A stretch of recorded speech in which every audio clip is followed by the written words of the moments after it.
Acho que já começou o webinário, né? Esse é o pior dos cenários, 15 minutos e não tem tempo para pergunta. Então, é pensar um pouco nisso, né? Quando terminar o tempo, a gente está sacrificando aí tempo de Q&A. Sim. Não, tudo isso, mas eu vou respeitar o tempo, sou muito respeitadora de tempo. Edu, pode apertar esse continue? Vocês estão vendo isso também? This webinar is being recorded? Apareceu aqui para mim. Tá, pode apertar, Edu? Pode apertar. Pode apertar, então vamos lá. ¿Empezar? Empezar. Combinado. Ya. Y Pau, después que vas a presentar los speakers, voy a poner la slide de reglas, ¿ok?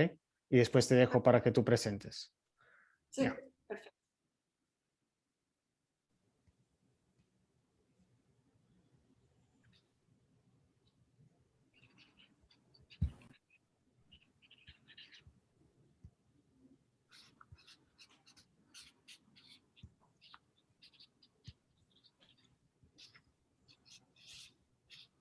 Bom dia, boa tarde, né? Quem já entrou, a gente vai só dar uns minutinhos para as pessoas começarem a entrar e já começa.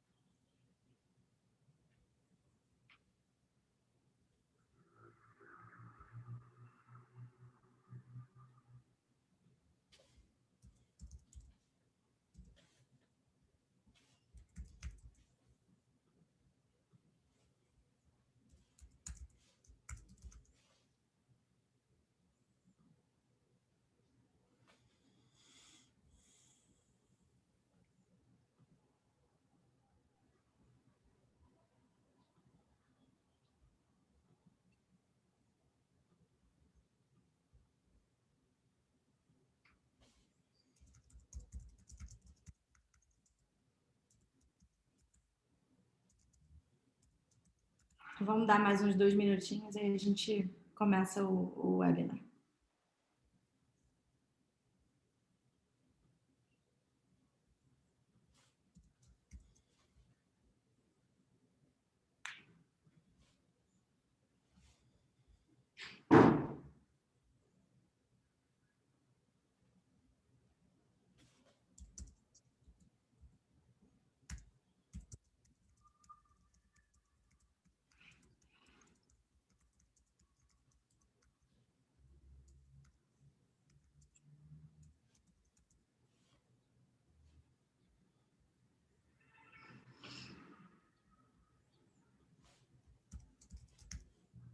Bom, vamos começar então. A gente está com quase 40 pessoas. Imagino que algumas ainda vão se somando, mas a gente já começa. Queria dar boa noite para todos e todas. Eu sou Paula Pedro, sou diretora executiva do J-PAL para a América Latina e o Caribe. Estou muito feliz de fazer essa conversa num tema tão interessante. Esse evento faz parte da semana G-Loco do Clear América Latina e Caribe. E, enfim, a gente vai conversar hoje sobre como que a gente pode comunicar resultados de pesquisa em tempos tão polarizados como os que a gente está vivendo, né? Além de mim, eu conto com a participação da Paula Miraglia, que é cofundadora e diretora-geral do Nexo, com a Clara Velasco, que é jornalista da TV Globo, e com Cláudio Ferraz, que é professor da PUC-Rio, da University of British Columbia e diretor científico do J-PAL-LAC. O formato vai ser bem simples, a gente vai dar aí 10, 12 minutos para cada um dos participantes fazer uma fala, cada um vai trazer um ângulo diferente sobre o debate e no final a gente vai abrir para perguntas e respostas. Em termos de orientação geral, bem simples, a gente pede para que vocês deixem o microfone no mudo quando não estiverem falando, para não interromper os participantes, e que usem o bate-papo, essa ferramenta aí de Q&A, para tirar dúvidas ou fazer perguntas. Essas perguntas vão servir de insumo para o nosso debate. E com isso, eu vou começar a minha parte.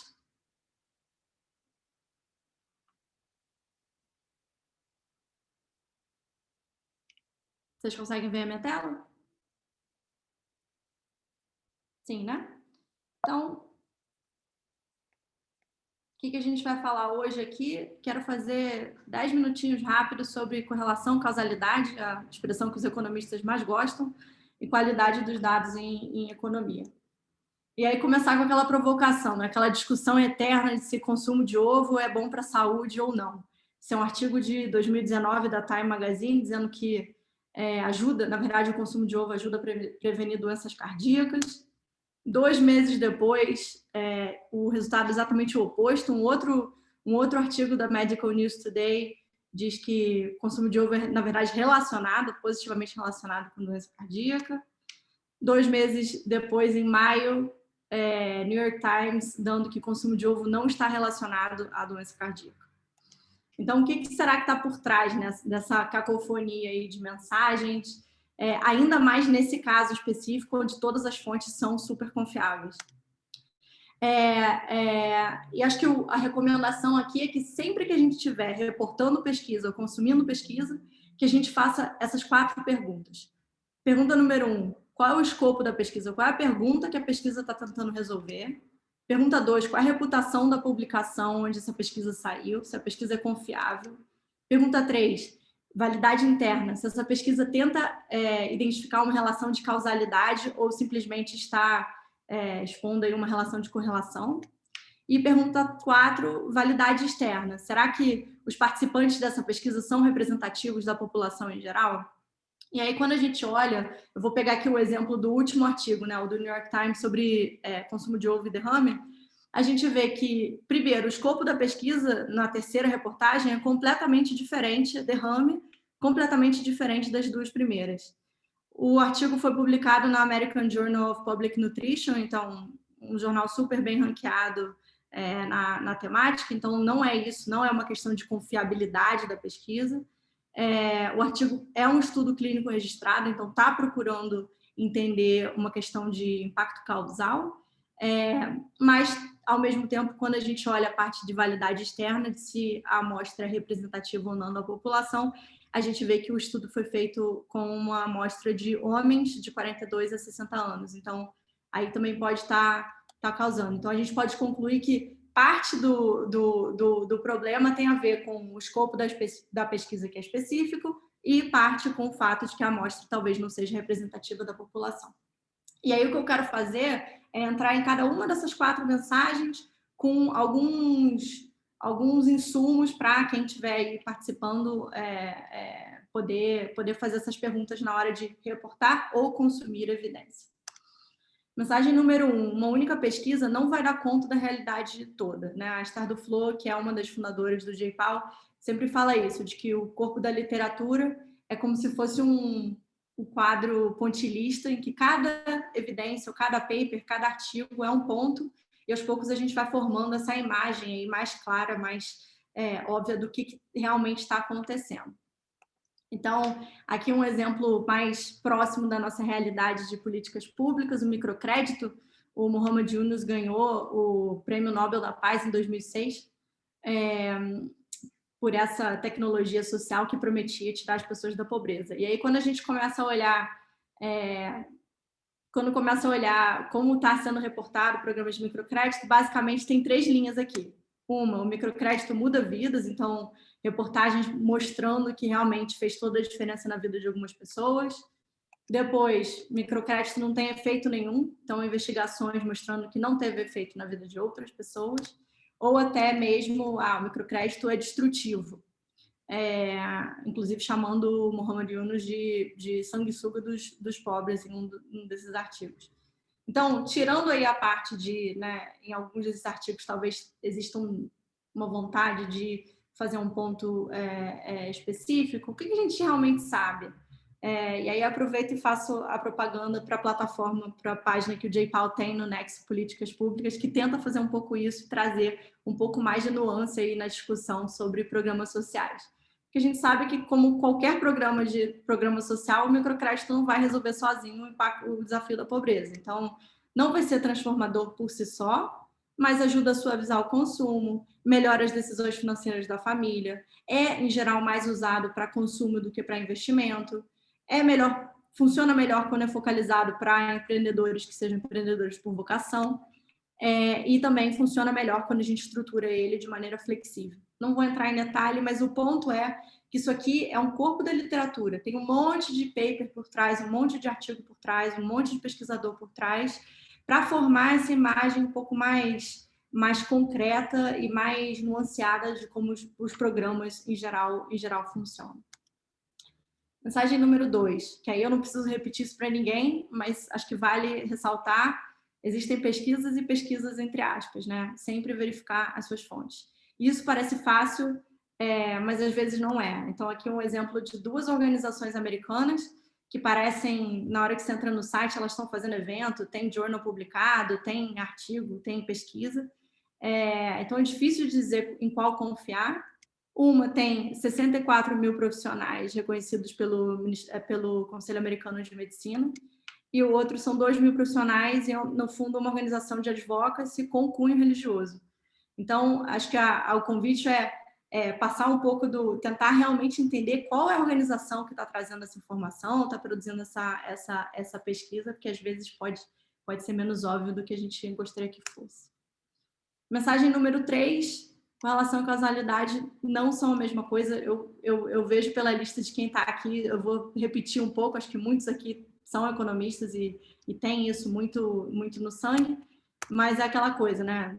Se a gente colocar num gráfico consumo de margarina na última década e divórcio, a gente vê que tem uma correlação muito próxima. Será que realmente a gente pode afirmar que o consumo de margarina causa divórcio? Obviamente a gente não pode.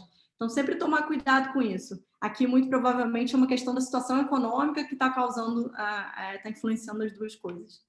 E aqui a mesma provocação, cegonhas avistadas no céu e bebês também tem uma correlação forte e, obviamente, as cegonhas não trazem bebês. E aí, outros tipos de dados que são importantes, mas que não necessariamente falam de causalidade, né? Alguns dados são bons para contar a história, mas não estão falando de impacto. Aqui uma reportagem do Globo, contando da história de beneficiários do Bolsa Família, medalhistas de Olimpíadas de Matemática. A gente pode concluir que as medalhas foram causadas pelo Bolsa Família? A gente não sabe. Pela pesquisa que existe, não. E sempre tem que tomar cuidado ao reportar essa notícia, que é uma notícia interessante, é uma notícia importante, mas é uma notícia descritiva, não é uma notícia causal, né? A informação não é causal e tem que tomar cuidado, tanto na reportagem quando a gente lê essa notícia. E, finalmente, execução também não é impacto. Então, aqui uma reportagem do Correio Brasiliense, GDF amplia a quantidade de beneficiários do programa Criança Feliz, ótima notícia, mas também a gente não tá falando de impacto do programa, isso aqui é execução do programa, são duas coisas completamente diferentes. E aí a última mensagem, sempre entender de onde vêm os dados e qual é a população por trás, né? Aqui um outro exemplo de uma enquete do Twitter, para quem acompanhou o Big Brother, 8º paredão, na enquete da Lumena, no perfil da Lumena, dava que que o Rodolfo sairia com mais de 76% dos votos. A Carla Dias saiu com 45%. Isso, para quem conhece o Big Brother, quem acompanhou, fica bem óbvio, né? Quem segue a Lumena provavelmente não é uma amostra representativa da sociedade brasileira, e aí fica bem ilustrado essa questão. Isso tem que ser feito em todas as análises. E, por último, sempre tentar separar o que é dado censitário, por exemplo, o IDH dos municípios. Então, é um dado que é coletado com a mesma metodologia para todos os municípios brasileiros, numa determinada periodicidade, diferente de uma pesquisa de opinião que vai ter uma amostragem por trás. Um e outro são válidos, mas é importante a gente, quando reporta e quando consome, saber entender qual é a diferença e qual é a amostra que está por trás e que tão representativa é essa amostra da população brasileira. E com isso, deixar aqui, só para fechar, alguns conselhos para meios de comunicação, público em geral e acadêmicos e acadêmicas. Meios de comunicação, sempre pensar qual o problema que os pesquisadores estão tentando solucionar, se a pesquisa é reputável, se é a relação causal que está tentando explicar e se a população é representativa. Para o público em geral, se o meio de comunicação se preocupa com escopo e com validade, se o link para a pesquisa está disponível e aonde que essa pesquisa foi publicada.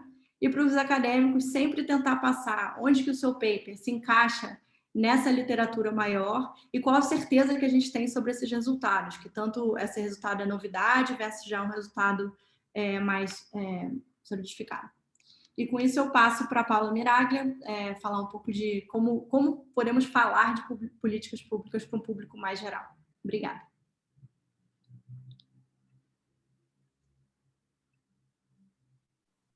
Boa noite a todos e a todas.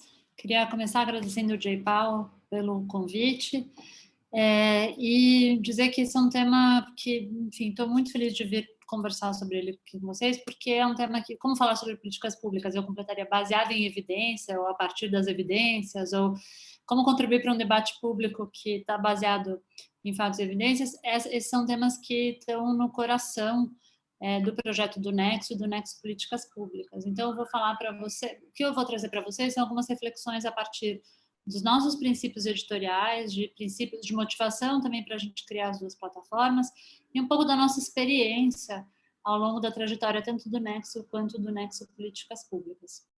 Bem rapidamente, aí eu te pedir, Paula, você me avisa quando tiver nos 2 minutos finais, por favor? Aviso sim, pode deixar.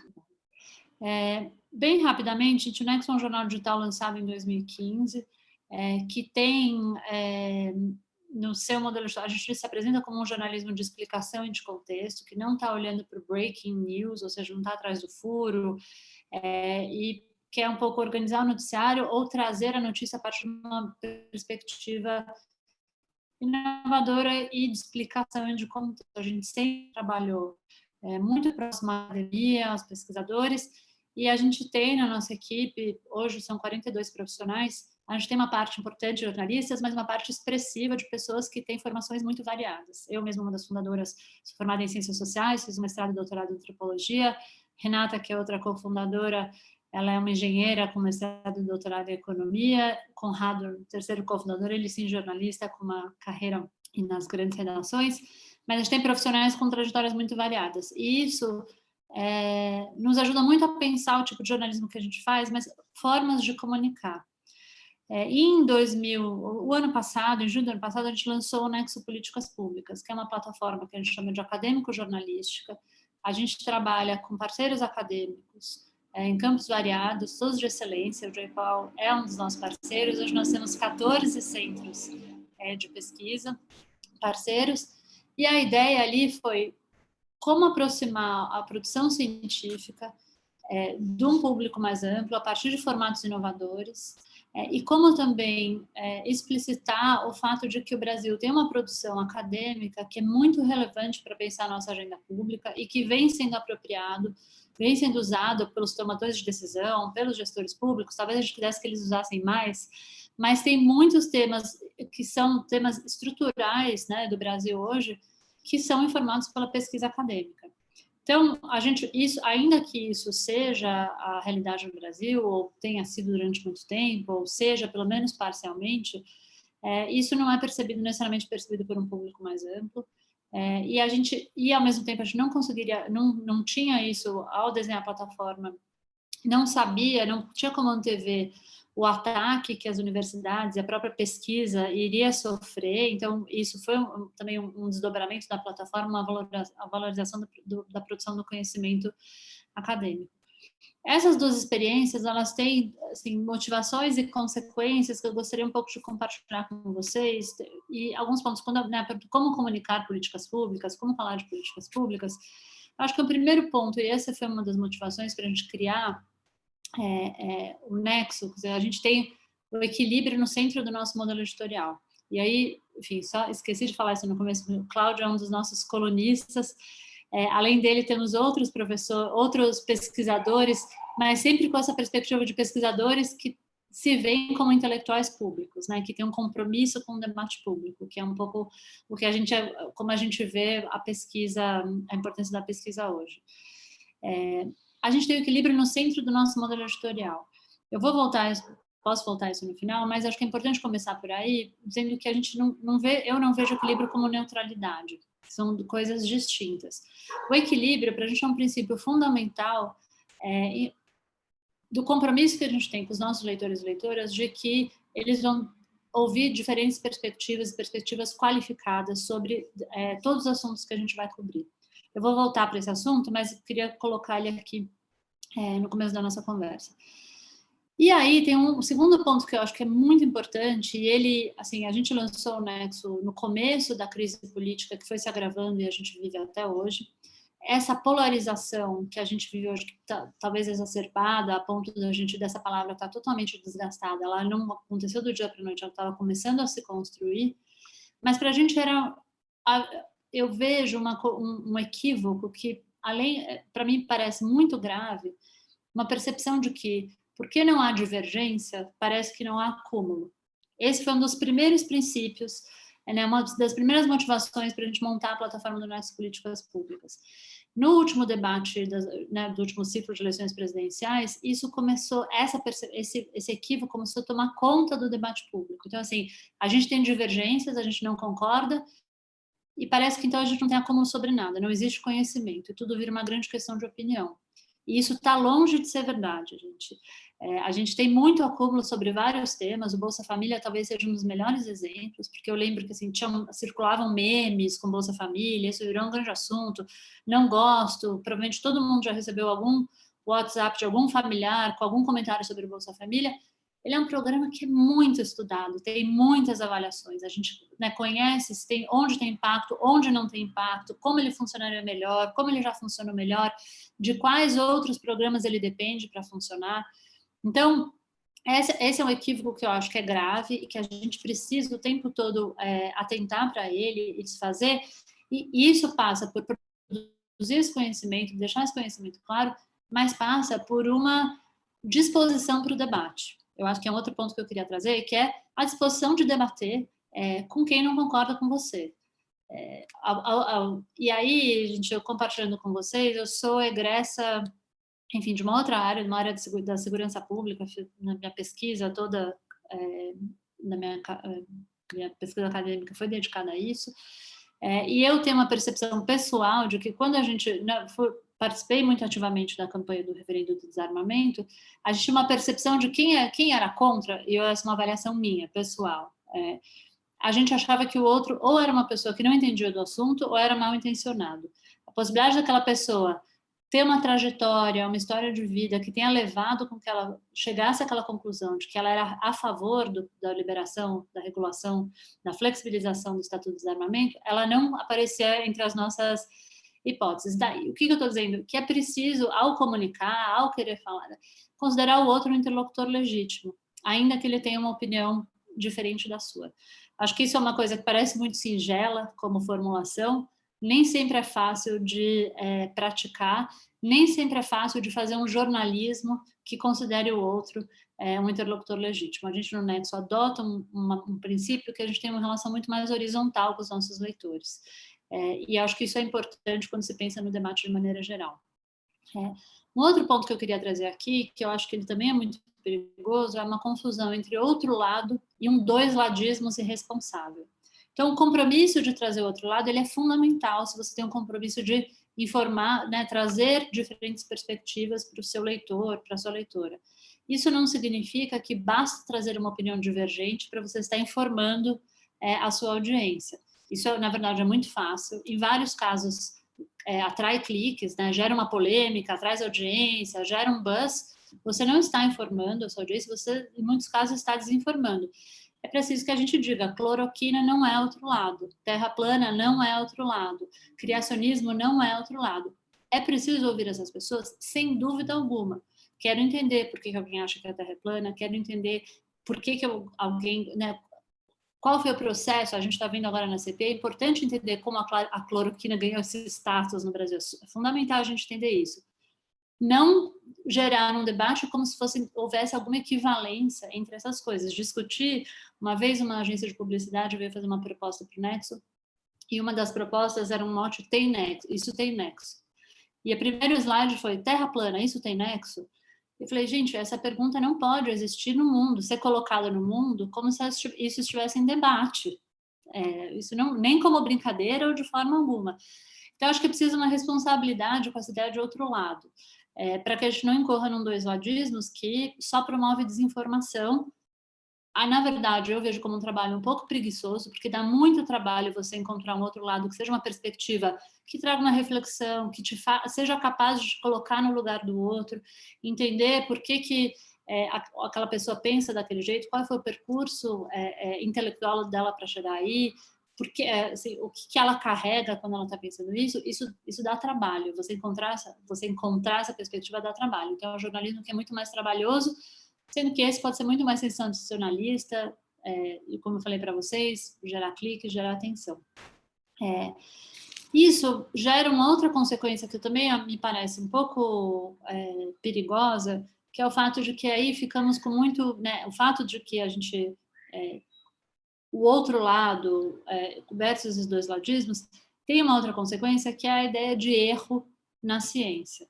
E a ideia de controvérsia e negacionismo. Tudo isso se mistura, como se fosse tudo a mesma coisa, e aí a gente precisa separar.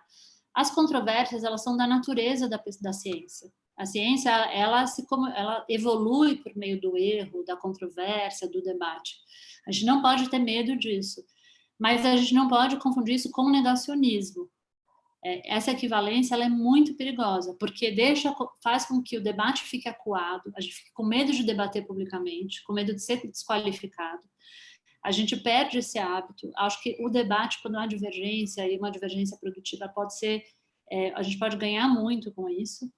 E é preciso que as pessoas entendam que a ciência erra, e que uma coisa que vale hoje, talvez daqui 2 anos não vai valer, daqui 5 meses não vai valer, daqui 2 dias não vai valer. Então, isso não é uma culpa do cientista, não há uma má intenção, isso é da natureza. Então, a gente defender uma política pública baseada numa evidência hoje, pode ser que daqui a 2 anos a gente não defenda mais essa política pública baseada nessa evidência. E tudo bem.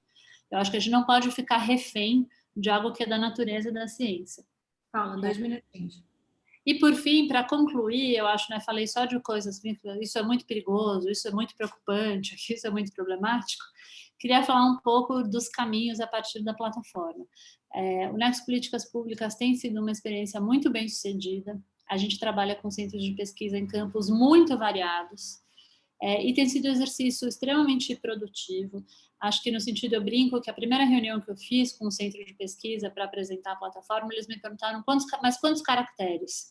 E eu falei, não é sobre tamanho, aqui não é sobre... É como a gente vai comunicar, é sobre formatos. Então, a gente vem explorando formatos novos, capazes de comunicar melhor para um público que não é um público necessariamente especializado, mas é um público interessado. E eu acho que tem um aprendizado, porque a gente produz conteúdos que podem ampliar o repertório dos jornalistas, e estar trabalhando próximo à academia é o melhor caminho para a gente não incorrer nos erros que a Paula apresentou na apresentação dela. Acho que tem um aprendizado aí. A gente publicou no Nexo uma vez uma matéria que era como ler um estudo em saúde e tirar melhor proveito dele. Era algo assim. Então, nós temos jornalistas que estão muito sensibilizados para isso, estão treinando o seu olhar e estão preocupados com isso. Então, hoje a gente tem uma equipe que está super preocupada com metodologia. E eu acho que trabalhar próximo da pandemia é muito produtivo nesse sentido. Por outro lado, vejo também que os acadêmicos também vão se sensibilizando sobre como comunicar. Então, não qual é o melhor formato para falar desse assunto, vou editar o texto por aqui, qual vai ser a chamada. E isso tem um efeito que eu acho que é um efeito cascata, né? Cada vez mais a gente tem jovens pesquisadores desses centros que estão interessados em se apropriar desses formatos, desse outro jeito de se comunicar e do debate público, propriamente. Queria concluir falando isso. Eu acho que hoje a gente está num momento no Brasil que a pesquisa ela precisa ocupar esse lugar. E, portanto, os pesquisadores precisam ocupar esse lugar. Um lugar que é o lugar do debate público. Acho que a figura do intelectual público nunca foi tão importante. Isso feito com todo o rigor. Eu acho que a gente está falando de formatos diferentes, mas sem abrir mão do rigor. Isso feito com compromisso que é com a ciência, né? Não com as redes sociais, não com, um pouco assim, meu papel aqui é de divulgar. E eu acho que uma das coisas que a pandemia trouxe foi um casamento muito feliz entre o jornalismo e os cientistas, que se viram cada vez mais como divulgadores científicos, como pessoas que tinham um papel fundamental na comunicação aí. Então, eu vejo a nossa experiência na plataforma que, assim, não veria um caminho melhor e mais produtivo para comunicar, para falar sobre políticas públicas a partir desse casamento entre os pesquisadores e o jornalismo. Obrigada. Obrigada a você, Paula. Agora eu passo a palavra para a Clara, que vai falar um pouco de uso de dados em jornalismo. Oi, pessoal, boa noite. Meu nome é Clara, como a Paula comentou, eu sou jornalista formada pela Universidade de São Paulo e tenho especialização em gestão pública pelo INSPER. Eu trabalho já tem mais de 10 anos na Globo, sou repórter de jornalismo de dados, de checagem de notícias e de reportagens especiais. Originalmente eu sou repórter do G1, mas eu também apresento quadros na Globo News, e também faço parcerias com programas da casa como Profissão Repórter, que é onde eu estou atualmente. Eu vou iniciar aqui minha apresentação.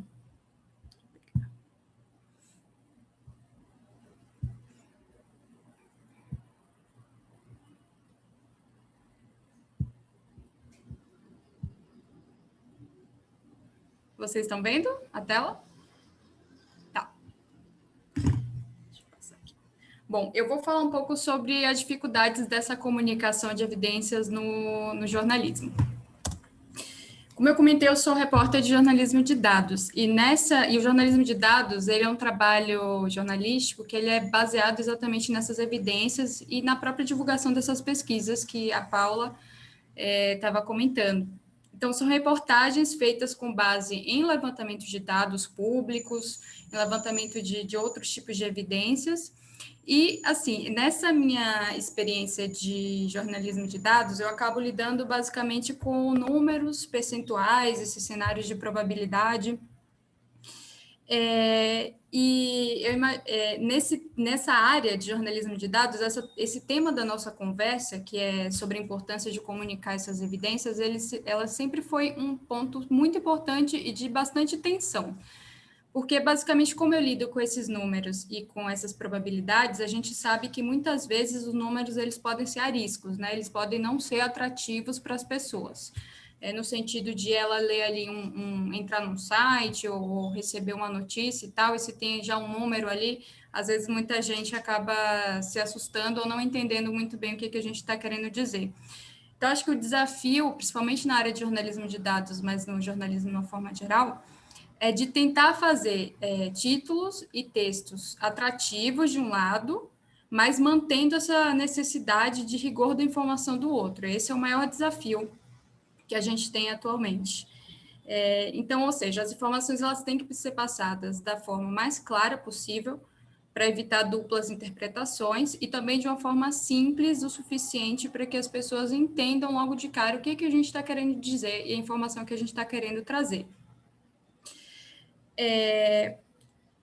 Essa tensão e essa preocupação de ter essa clareza que eu estou comentando, ela está ainda maior de uns anos para cá, não só por causa dessa polarização política que a gente está conversando, mas também principalmente por causa do aumento de notícias falsas que circulam nas redes sociais.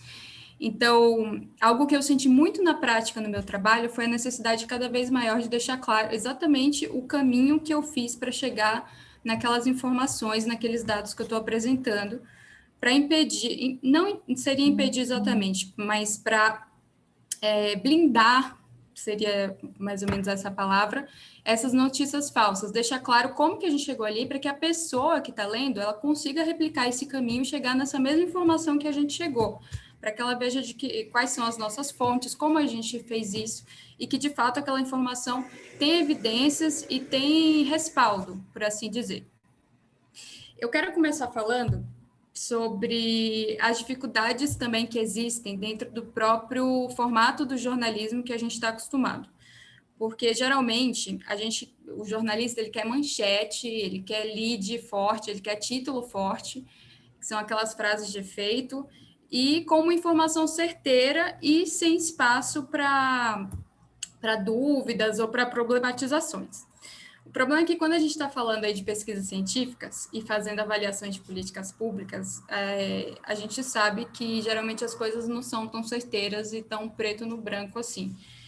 E aí, geralmente, essas informações, elas vêm acompanhadas de muitos percentuais, de probabilidades em determinados cenários, dependem de avaliações constantes, em um período de tempo que, geralmente, é maior do que o que a gente, jornalista, tem disponível nas redações. E nessa questão, eu queria chamar a atenção para a forma como a gente está falando das vacinas durante a pandemia. E aí eu trouxe até um caso recente aqui, uma provocação, na verdade. Na semana passada, o sambista Nelson Sargento, ele morreu de Covid-19 e ele já tinha tomado as 2 doses da vacina. Já tinha passado, inclusive, o prazo após a vacina para ter o efeito. E aí, por causa dessa notícia, começou a surgir muita mensagem nas redes falando que essa morte dele comprovava que as vacinas não funcionam, já que ele já tinha sido vacinado e mesmo assim ele morreu. E muita notícia nessa linha.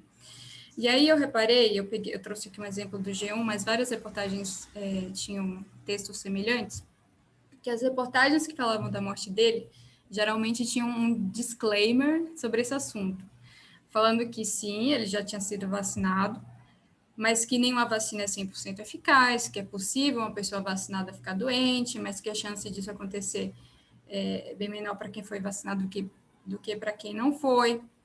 Aí traz esse trechinho aqui da matéria do G1, falando, né, que a proteção máxima só é alcançada quando grande parte da população está imunizada, o vírus para de circular, e traz, inclusive, até uma entrevista com uma bióloga, que ela fala, né, que as pessoas têm muita dificuldade de entender qual é a função da vacina, que acha que a vacina é mágica, ou seja, tomou a vacina, está protegido, não tomou, vai ficar doente.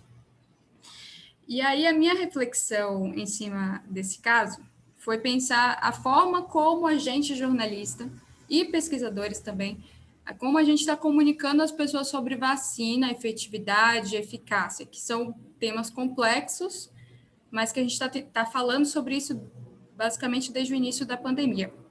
E aí a reflexão que fica é, será que a gente está fazendo um bom trabalho? Eu li um artigo faz umas semanas no New York Times que ele falava exatamente sobre isso. E era mais ou menos uma meia-culpa, assim, do jornal, falando da cobertura jornalística dos Estados Unidos, de uma forma geral, que o possível medo de passar uma imagem de menos credibilidade das vacinas fez com que a imprensa não destacasse o suficiente as informações de que tomar a vacina não quer dizer que a pessoa não pode ficar doente. Então, tinha esse medo do jornalismo de as pessoas lerem, pensarem, não vou tomar vacina, e acabava passando apenas a informação, talvez não dando destaque, né, para essas informações de probabilidades, eficácia, enfim. E a falta dessa informação causa esse tipo de ruído que aconteceu na morte de Nelson Sargento.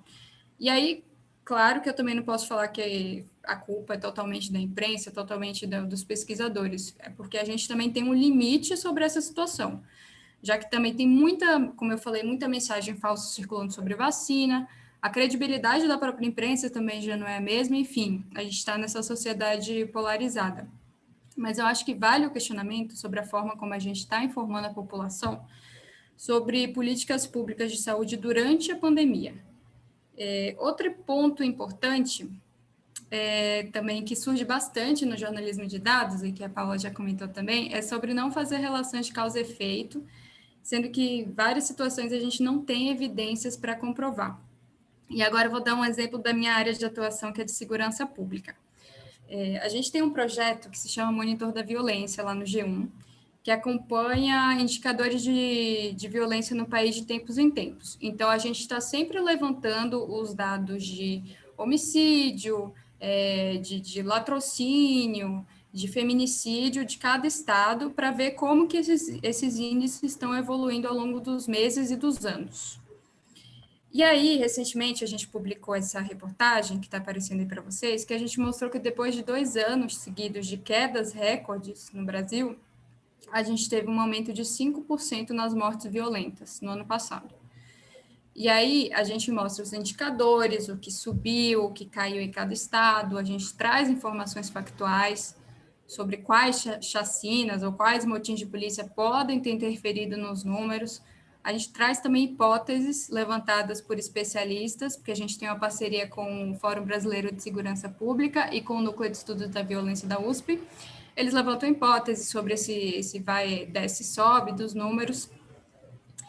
E aí eu acho que a questão que fica é, esse é o mundo ideal da gente trazer esses números e trazer hipóteses? E aí eu vou ser bem honesta com vocês, não é? Porque eu acho que na nossa ideia de jornalista, na hora de fazer um projeto desse tipo, a gente quer listar exatamente o que levou a esse aumento no ano passado, por que aumentou 5%, porque aumentou em cada região do país, em cada estado, o que está por trás disso, se é guerra de facção, se é política pública, o que mudou de 2019 para 2020 exatamente que causou esse aumento, quais políticas públicas tiveram efeito positivo, quais não tiveram, quais poderiam ser replicadas em outros lugares. Ou seja, o nosso maior sonho é ser super objetivo e apontar exatamente o que está dando certo e o que não está.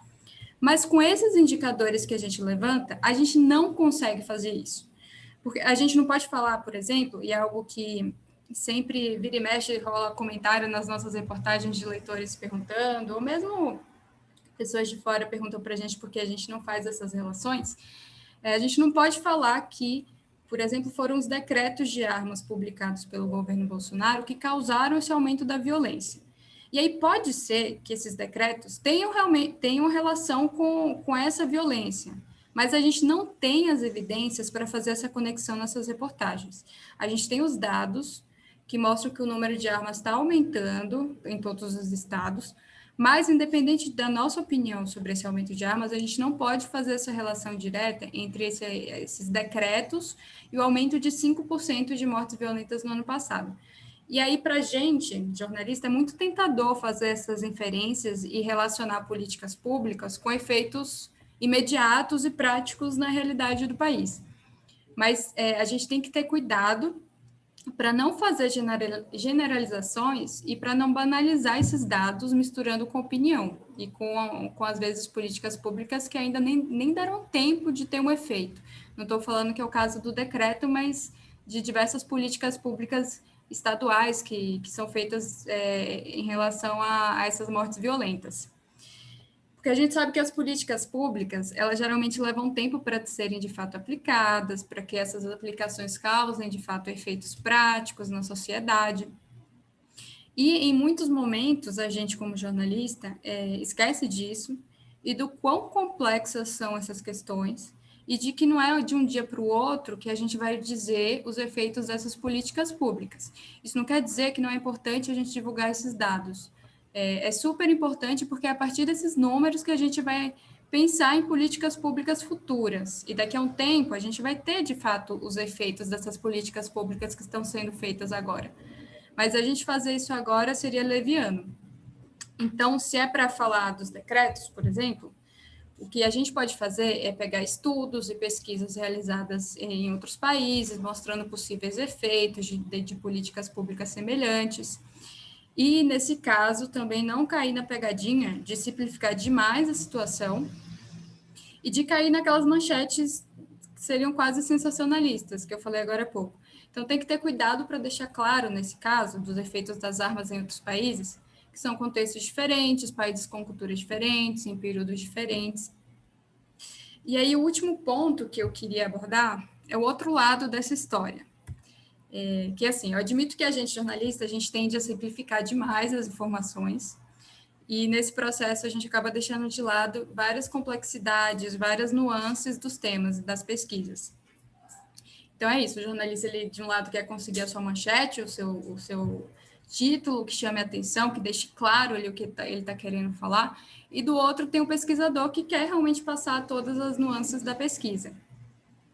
Só que aí, ao mesmo tempo que a gente que a gente tende a simplificar, a gente encontra também muita dificuldade de conseguir, em diversos casos, fazer essa ponte de comunicação com os pesquisadores científicos.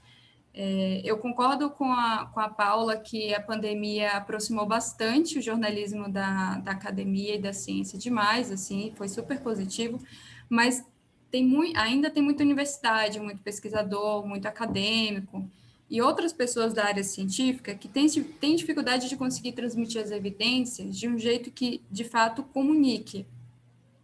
E aí tem casos, porque tem casos de pesquisas que são tantos poréns, tantas nuances e tantas observações que não é possível explicar essas evidências de uma forma que ela atinja a população, que atinja uma população maior do que a comunidade científica. E a gente sabe que as coisas são muito mais complexas do que parecem, mas, ao mesmo tempo, é nosso papel como jornalista e como pesquisador, imagino também, jogar essas informações para o mundo e divulgar, né? E aí, para isso, em muitos casos, a gente vai precisar simplificar um pouco esses estudos científicos, as evidências, porque também não adianta nada falar algo que as pessoas não vão entender, ou pior ainda, que vão entender errado. Então, é um trabalho constante de quebrar cabeça para saber os nossos limites, como comunicar essas questões de forma mais clara, o que destacar, o que não destacar. E eu tenho certeza de que a gente ainda vai errar muito, mas eu acho que a gente está cada dia mais atento para a forma de comunicação desses dados e dessas evidências científicas. E esse contexto de pandemia ajudou bastante. Então, nesse sentido aí, eu sou otimista em relação ao futuro. Obrigada, Clara. Obrigada. Vou passar, então, a palavra para o Cláudio, para trazer um pouco esse debate do ponto de vista de quem está, né, do lado de lá da academia. Cláudio, se quiser compartilhar a tela, acho que você já pode. Pronto.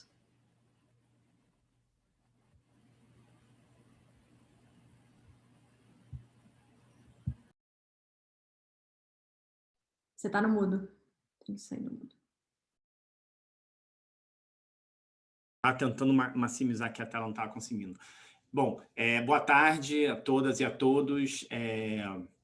Obrigado pelo convite. É ótimo participar aqui com jornalistas. E a gente tem um painel meio visado, hein, Paulo? A gente devia ter colocado alguém que era contra dados, gerar um pouco de controvérsia. Eu acho que isso aqui está visado demais.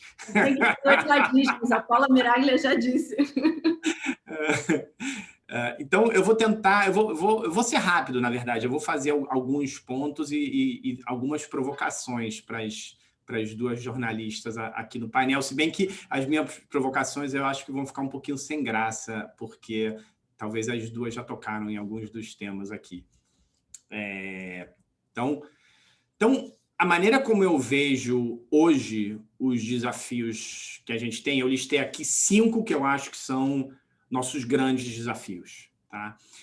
Então, acho que o primeiro deles tem a ver com a quantidade enorme de dados e informações que existe hoje e uma proliferação de possibilidades que têm efeitos muito positivos, como eu vou discutir, no sentido de abrir e de democratizar o acesso à informação, dados abertos, milhões de pessoas sabendo usar R, baixar dados online, processar, usar Python, etc., etc., e alguns perigos que a gente tem com isso. Tá? Então, esse é um dos pontos que eu quero fazer. O segundo ponto que eu acho que é um grande desafio é exatamente a proliferação de comunicação num mundo onde existem mídias sociais, tanto em termos do que fica viralizado, como em termos de como que fake news e realidades paralelas acontecem, seja em mídias sociais, seja via WhatsApp e coisas desse tipo. Depois disso, eu acho que a gente vive um momento que, apesar que eu acho que a pandemia talvez tenha aliviado um pouco isso, mas existe, eu acho, um fenômeno geral, isso não é um fenômeno brasileiro, que é da desconfiança dos experts, né? Ou seja, de uma extrema polarização e uma extrema desconfiança em relação à elite científica ou elite pensante, etc. Eu acho que isso é um grande desafio para quem está na universidade, para quem está fazendo ciência, e vai ser um grande desafio nos próximos anos, décadas e para o futuro. E o último, que também é um grande desafio, e eu acho que é uma coisa que também ficou clara durante essa pandemia, mas não é algo específico para a pandemia, é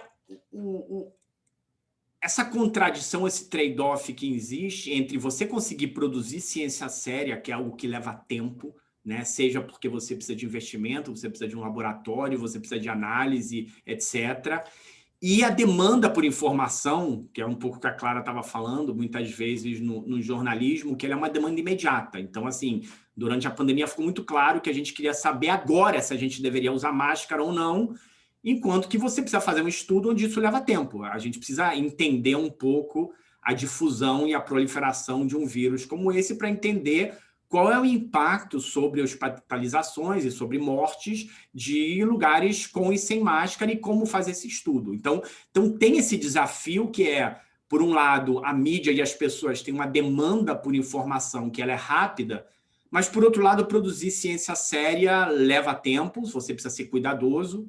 E se a gente entrar na questão que a Paula Pedro começou falando, que é onde que algo é publicado e quanto que a gente pode confiar nisso, leva mais tempo ainda, porque a gente precisa que as coisas sejam publicadas e sejam referenciadas por pareceristas de áreas onde a pessoa que está estudando trabalha, né? Então assim, eu vejo essas 5 coisas como os grandes desafios que a gente tem no mundo hoje em relação a dados, ciência, mídia e produção de conhecimento científico. Então, o que eu vou fazer é rapidamente só entrar em alguns, porque a gente deixa também algum tempo para ter uma conversa no final.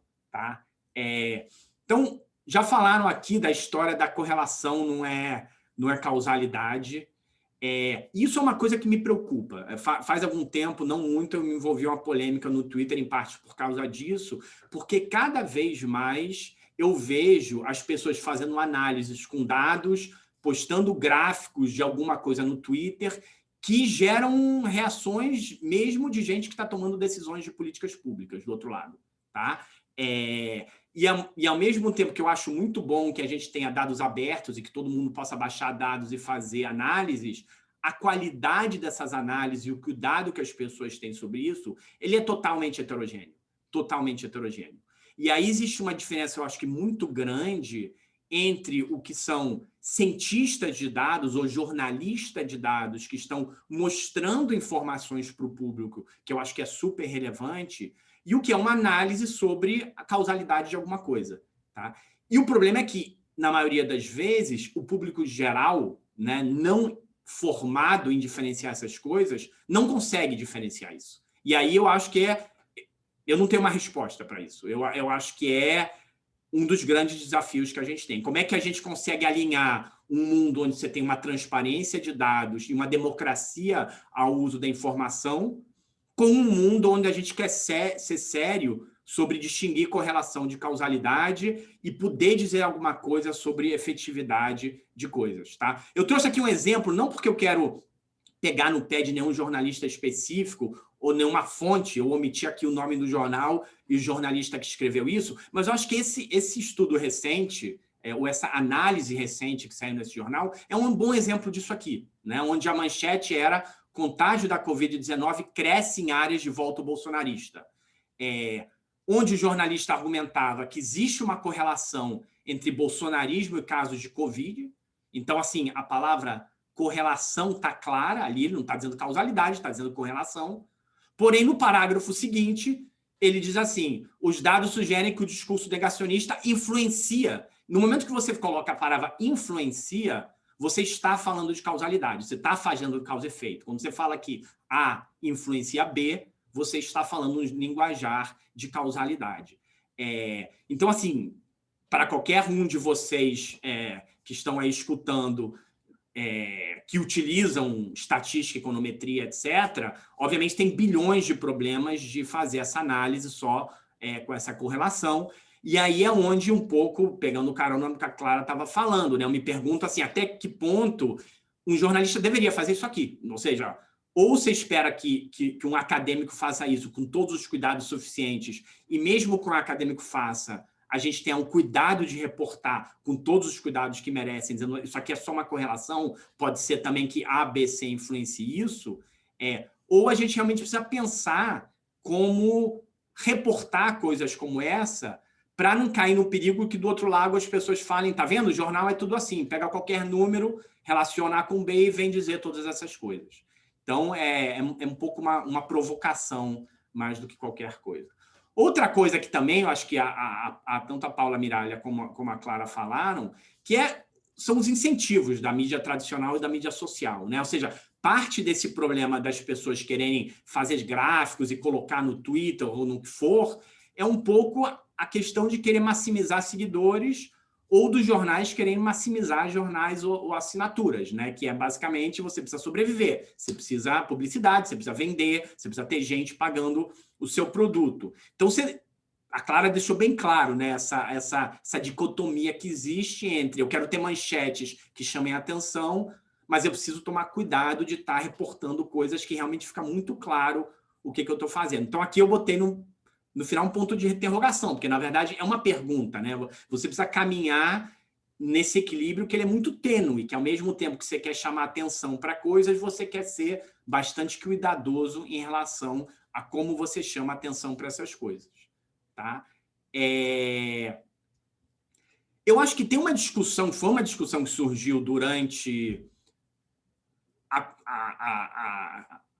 a crise, né, a pandemia de coronavírus, de Covid, que é quanto que jornalistas e meios científicos deviam comunicar coisas baseadas em pré-print, né? Pré-print que eu quero dizer é, eu produzo um estudo, eu coloco um pré-print em algum lugar, ou é um working paper, ou a maneira cada área chama diferente isso, mas ele ainda não foi referenciado pelos meus pares, né? E durante o Covid aconteceu de diversos estudos mais tarde mostrarem que estavam equivocados, que não foram publicados, e eu vejo isso na mídia, né? Eu vejo, por exemplo, às vezes alguém submete um paper para algum lugar e aparece como se o paper já tivesse sido publicado na Nature, quando, na verdade, foi submetido e não está, ou não está na Nature, está na Nature Communications, que é um journal que não é o mesmo em termos de qualidade, enfim. E, de novo, aqui são mais pontos de interrogação do que qualquer coisa que eu tenho, no sentido de que trabalho acadêmico leva tempo, trabalho com revisão por pares leva tempo. Às vezes, o jornalista vai querer reportar aquilo, mesmo que ainda não tenha sido referenciado por um periódico, um jornal. Na minha área, que é economia, é muito pior, porque pode demorar, às vezes, 2 anos em um trabalho a ser aceito para publicação. Então, o que a gente faz? A gente não reporta esse resultado. Então, a gente, por exemplo, faz um estudo do Bolsa Família, que aparentemente está bem feito, a gente precisa tomar uma decisão e os jornais querem influenciar esse debate sobre... Não sei, pensa auxílio emergencial, por exemplo, e você tem trabalhos que ainda não foram publicados com revisão por pares. Você não reporta ou você reporta com cuidado, levando isso em consideração? Como é que você faz para o público entender que isso é um trabalho que ainda não foi referenciado por pares? Então, são muito mais provocações e pontos de interrogação. Eu não tenho a resposta para essas coisas. Eu não sei qual é a resposta, honestamente, para isso aqui. Tá? E aí, o último ponto que eu queria fazer, e aí, de repente, a gente pode abrir para um debate algumas perguntas, é que eu acho que aí é um pouco meia-culpa dos acadêmicos, existe uma desconfiança, sim, com os acadêmicos, existe uma polarização, aqui eu coloquei um gráfico do Pew Research Center em relação a democratas e republicanos nos Estados Unidos, mas só porque não tinha o mesmo gráfico para bolsonaristas e não bolsonaristas no Brasil, que eu imagino que seja algo muito parecido. E eu acho que aí realmente os próprios acadêmicos têm que fazer o seu meia-culpa e pensar como que eles comunicam melhor a sua pesquisa. Então, colaborações como essa, como Nexo Políticas Públicas, ou colaborações possíveis do G1 com o Fórum de Segurança Pública, como a Clara estava falando, enfim, eu acho que todas essas colaborações na academia para conseguir traduzir o que é feito como conhecimento, mas como traduzir, né? Quando a Clara está falando que tem estudos que são complicados, que tem probabilidades e erros padrões e esse tipo de coisa, na verdade, tem que ser o nosso papel como acadêmico conseguir traduzir isso. Se a gente não consegue traduzir isso quando a gente faz um estudo e não consegue traduzir o que significa a incerteza em relação a uma estimativa pontual que a gente estimou, dizendo, olha, o efeito pode ser de 5% a 15%, é porque realmente a gente está fazendo alguma coisa errada, né? Então, eu acho que aí é o papel do acadêmico realmente conseguir fazer essa ponte e cada vez mais eu acho que vai existir essa necessidade. Então, vou parar por aqui, Paula, Pedro, e aí te devolvo a palavra. Obrigada, Cláudia. Acho que agora a gente não quer arrastar muito, mas, de repente, abrir espaço para a Clara e para a Paula responderem um pouco essas provocações. De repente a gente inverte a ordem, começa com a Clara e depois Paula, 3 minutinhos, que a gente não tem muito tempo, e também tem uma pergunta aqui no Q&A do Vitor. Clara. Eu concordo totalmente com o Cláudio. Eu acho que para a gente jornalista é um desafio diário e nem sempre a gente também vence essa questão de exigir mesmo o rigor da informação, mas ao mesmo tempo fazer esses títulos e passar essas informações de uma forma que seja atrativa, né? Porque a gente também quer ser lido, a gente quer que a informação seja divulgada. Mas eu acho que realmente a pandemia colaborou demais com essa situação, eu concordo com o que a Paula Miralha falou.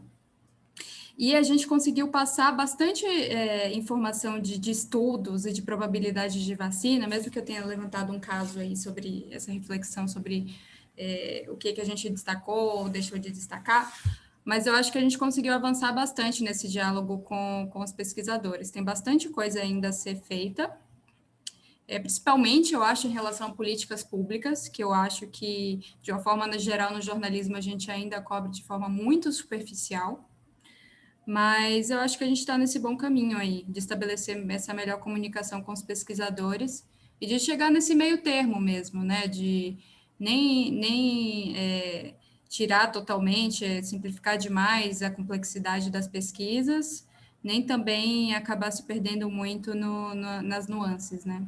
Então é isso. Eu aceito a provocação e concordo. Paula? Eu acho, Cláudio, que são excelentes perguntas e assim, não só super pertinentes, acho que elas são fundamentais para pensar uma série de coisas, quer dizer, desde o modelo de negócio das empresas de comunicação até qual é o nosso papel mesmo, como que a gente pode contribuir para um debate público que seja mais qualificado. Eu não tenho nenhuma intenção de respondê-las, mas eu queria agregar suas reflexões.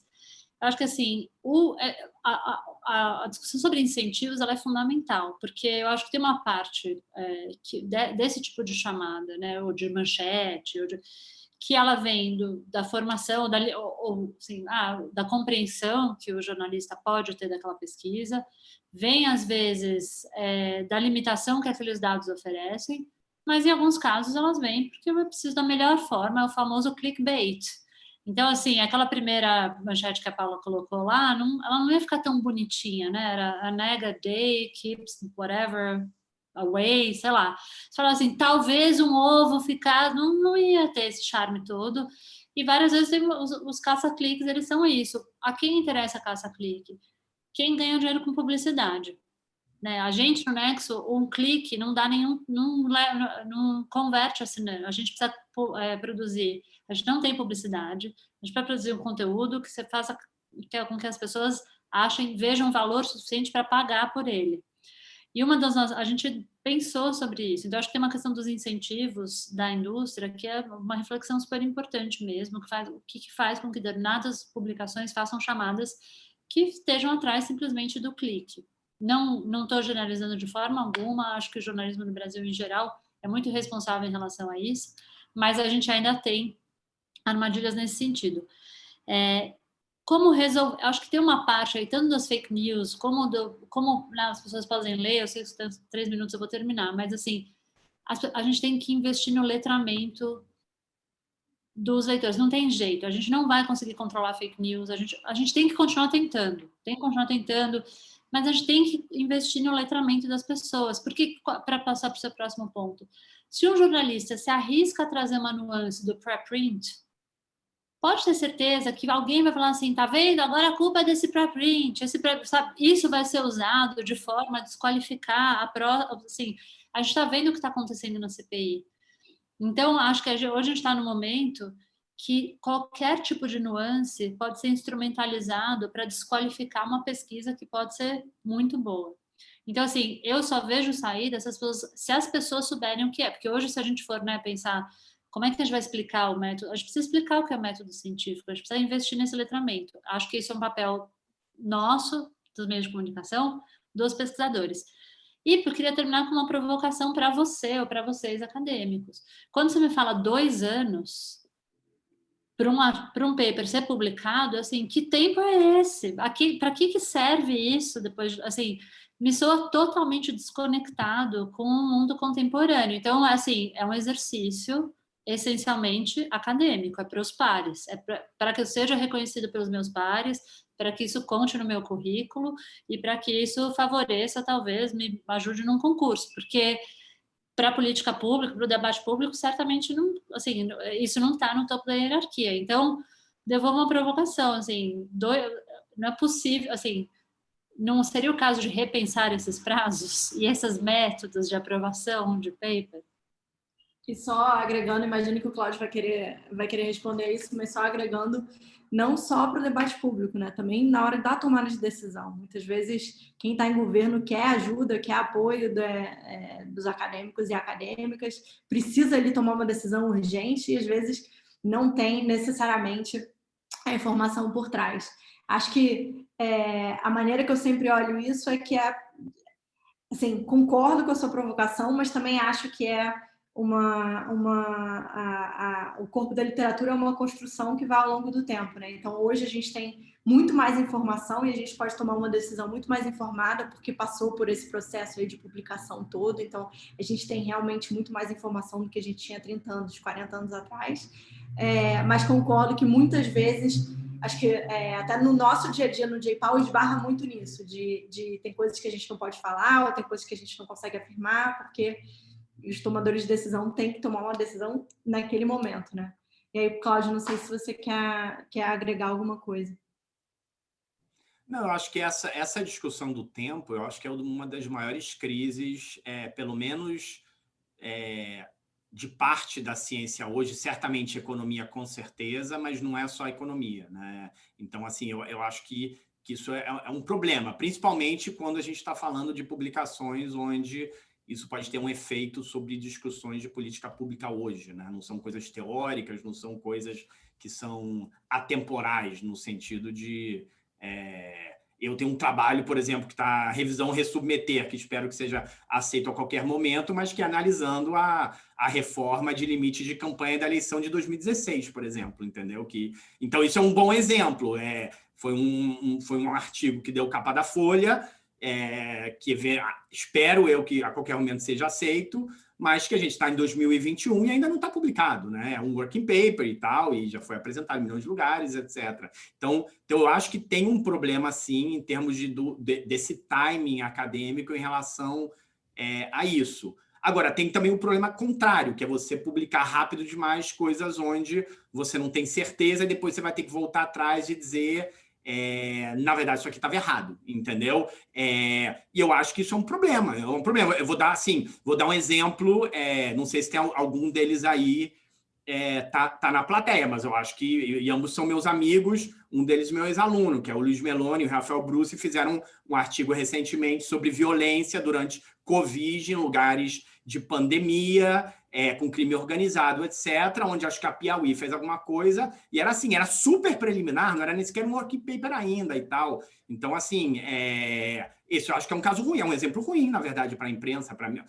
Você não pode escrever uma coisa que é uma coisa tão preliminar assim, desse jeito. Agora, obviamente que isso também é culpa do pesquisador que bota online ou que bota no Twitter e começa a fazer propaganda da sua pesquisa que não está pronta ainda, que ainda é muito preliminar, né? Então, eu acho que tem esse cuidado que tem que ser feito dos dois lados, né? De você, como pesquisador, só disponibilizar o seu artigo quando você tiver mais ou menos certeza sobre resultados, e, por outro lado, ter uma conversa com quem vai falar, explicando claramente quais são as restrições, os cuidados que você tem que ter. Olha, eu apresentei em congressos e tem A, B e C de possíveis problemas que eu vou ter que resolver. Se você quiser publicar assim, tudo bem, mas escreve isso no texto. Eu já fiz isso com vários jornalistas ou vários, né, que te perguntam sobre E tudo bem, eu acho que isso não é um problema. Então, acho que tem um equilíbrio aí no meio, onde você pode reportar sobre um estudo, tendo os cuidados suficientes sobre isso. Legal.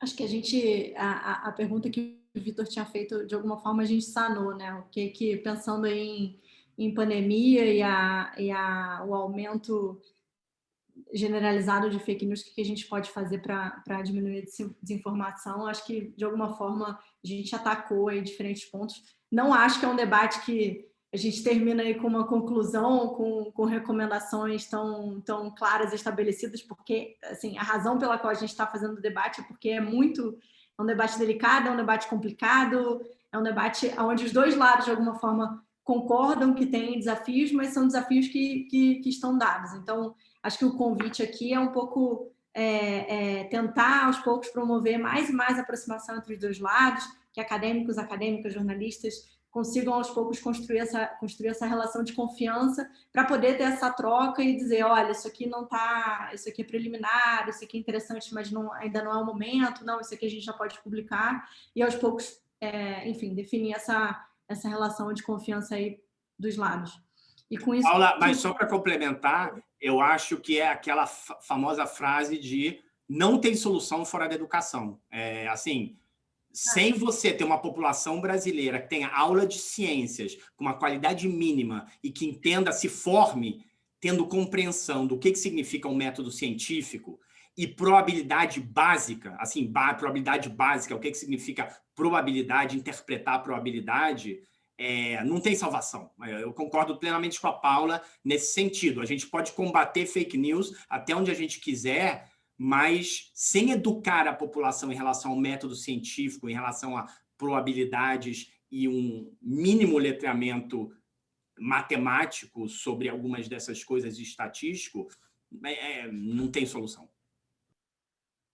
Clara, Paula, um último comentário antes da gente encerrar. Eu queria dizer, eu acho que tem coisas muito práticas que os acadêmicos e os pesquisadores podem fazer. Eu acho que se entender um pouco como um comunicador. Assim, se você quer ser um intelectual público, isso tem jeitos de fazer isso. Então, assim, acho que o media training é importante, o mínimo. E aí eu não estou falando do indivíduo, eu estou falando dos centros de pesquisa, incorporem isso, porque eu vejo que tem vários centros de pesquisa que hoje têm estratégias de comunicação. E eles são muito bem-sucedidos. Acho que essa é uma reflexão para ser feita. Né? Tem coisa, não vai defender uma ideia, né? Você fala assim, tem um lado e daí tem outro. Esse é o tipo de vídeo que pode ser cortado, você vai por aí, tá, como um cara vai circular como um cara que defendeu só um dos lados. Assim, estou falando uma coisa muito básica de media training, mas assim... Então, tem um jeito de fazer isso. Eu acho que isso deveria ser pensado como uma das atribuições. Como alguém que passou 10 anos na universidade, eu sei que a gente não faz parte da nossa formação isso. Não é algo que a gente se vê com essa responsabilidade de fazer isso profissionalmente. Então, eu diria para os centros de pesquisa, comece a pensar nisso, porque eu acho que vocês têm um papel super importante. E obrigada mais uma vez pelo convite, super legal estar aqui com vocês. A gente achou, assim, como o Cláudio falou, muita convergência, mas uma convergência também produtiva. Queria também agradecer pelo convite, pela conversa. E finalizar, acho que destacando essa questão que a Paula trouxe do letramento, que o Cláudio também comentou, que eu acho que é a solução.